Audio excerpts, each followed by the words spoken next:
What do I use to signal that your submission does not meet our present needs? This gun in my hand.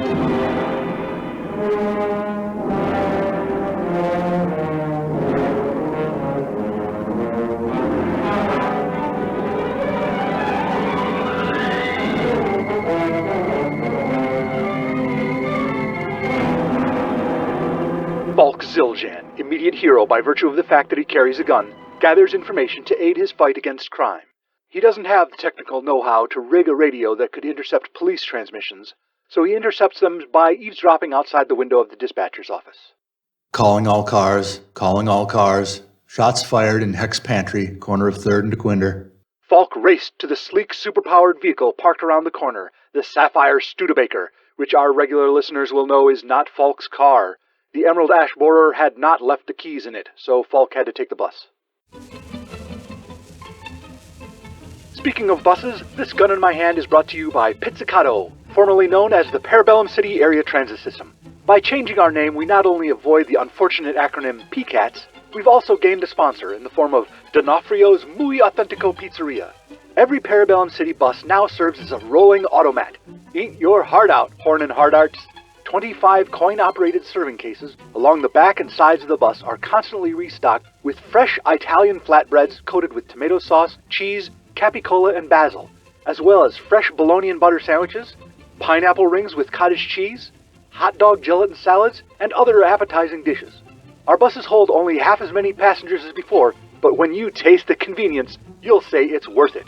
No eating or drinking on buses, no standing in aisles while the bus is in motion, which means food can only be purchased when the bus comes to a complete stop. For safety reasons, coffee is now only available lukewarm. Your Parabellum City transit system is now the Pizzicato. We now return to this gun in my hand as Falk boards the number 17 bus.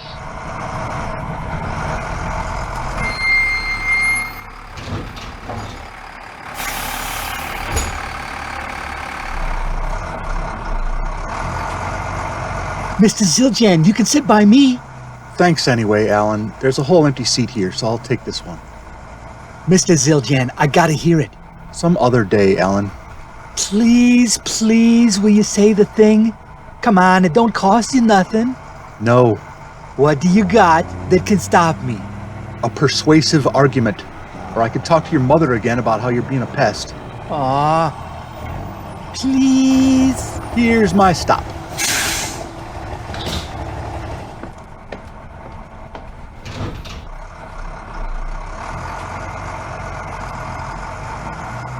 Another day, another... Oh, hey, Bob. Bob Benton. Who you firing at? Do I know you? Aren't you pharmacist Bob Benton, who developed a chemical formula that gives you whatever powers, and you fight crime as the Black Terror? No. Take cover, you fool. Your costume is almost the same as his, although now I'm noticing the differences. The Black Terror wears a black unitard with a skull and crossbones on it. Mine's just the skull, no other bones. I like how the taller white tubes on your utility belt form the teeth of the skull. Thanks. Plus, the Black Terror's costume has yellow trim, a short cape, and a domino mask. You just have the black skin-tight suit with the skull on the front. That's right, citizen. Judging by the Tommy gun in your hand and the other two strapped to your back, you seem to be the type of vigilante who doesn't hold back from killing when you feel it's necessary. Why go around with one arm tied behind your back? I think I've heard of you. You punish criminals and evildoers. That's why they call you... The Publisher. The Publisher? I guess I heard people say your name wrong before. Yes, the names of criminals are published in the Book of the Dead when I get through with them. Ah, I see. You have some kind of Egyptian or Tibetan theme? I suppose you traveled to the Orient to learn your skills? No, I was a cop. Before that, I saw action in Central America and China. Then marched with MacArthur in Washington, D.C. to clear out the bonus army. So what criminal names are you trying to publish today? Oh, I'm not just trying. I'll publish them all right. I was walking down DeQuinder with my Tommy gun. As one does. And these two clowns started popping off at me. I don't even know their names. Playing it cool, eh? I should have known. I've sent you 14 short stories and 5 of my novels, but all I get back are form letter rejections. The Spear of Hiawatha does not meet our needs at this time. The Chessmen of Marduk does not meet our needs at this time. I've never heard of you or those stories. You've never heard of Captain? No. With the power to issue orders obeyed by any military trooper or policeman below the rank of captain. What branch did you serve in? I was Army, 1st Battalion, 12th Infantry. None. Are you a police captain? You hold that rank officially? No, of course not. The whole hierarchy is arbitrary. It's not like any cops or soldiers should follow orders from these fools above them. They didn't achieve high ranks through some objectively fair system that assesses merit. What, because the president picked a friend as Secretary of War, who picked some other friends as generals, who promoted their brother-in-laws? That makes them smarter than you?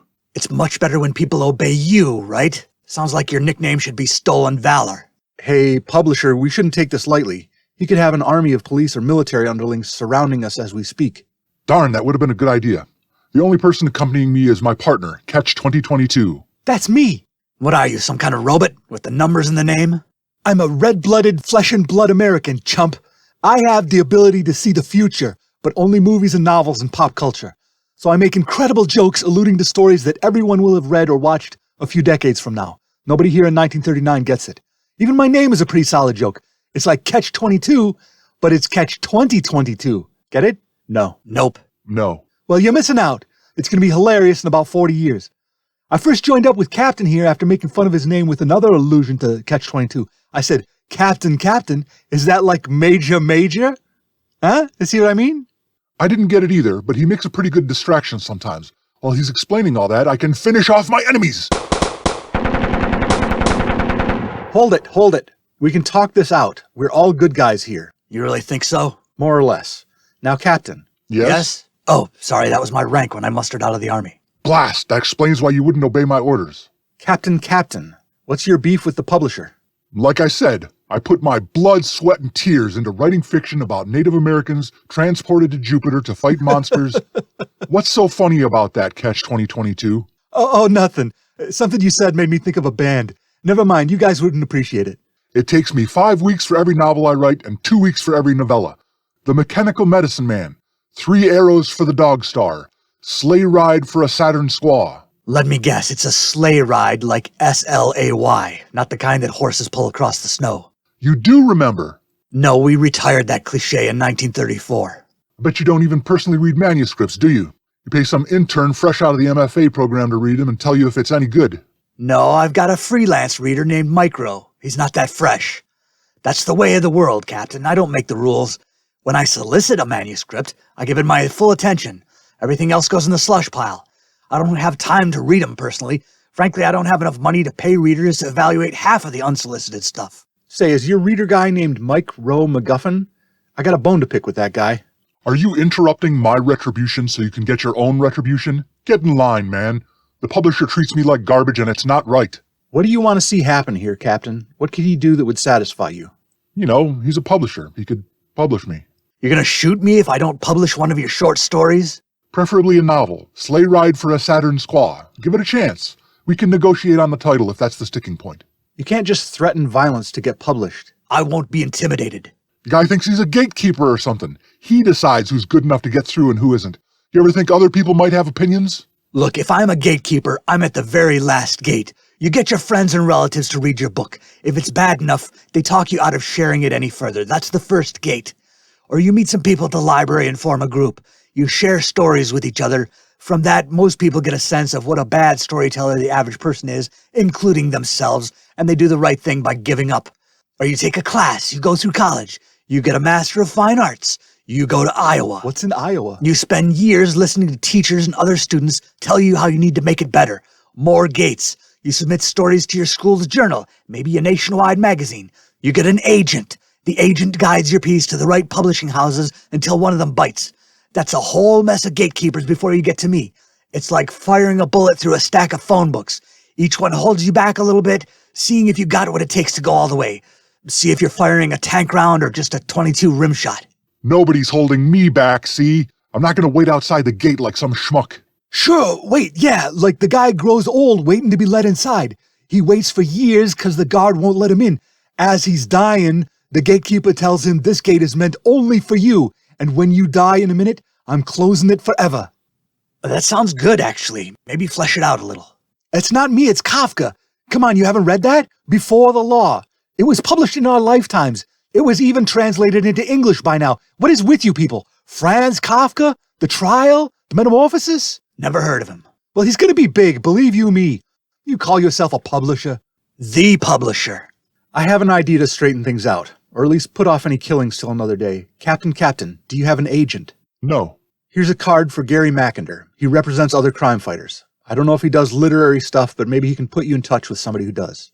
Gee, that's great.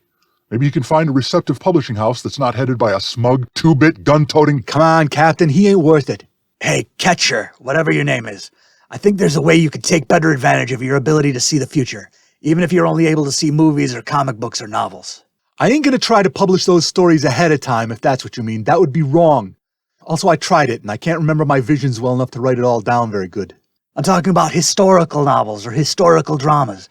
You could foresee a story or movie created in 1991 about events that happened in November of 1963, for example. Just picking dates off the top of my head. Sure, but my visions aren't categorized into fiction and nonfiction by librarians. I don't know which kind I'm getting. Even when they announce it's based on a true story, you can't trust them. The only part I can count on is after you see enough of them, you get a sense of the inventions that are real because they show up all the time. At some point, we'll really have ray guns, flying cars, facsimile machines. We already have fax machines, and the people who come out of them are called koans or homunculuses. I don't think that's what that word means. Which word? Any of them.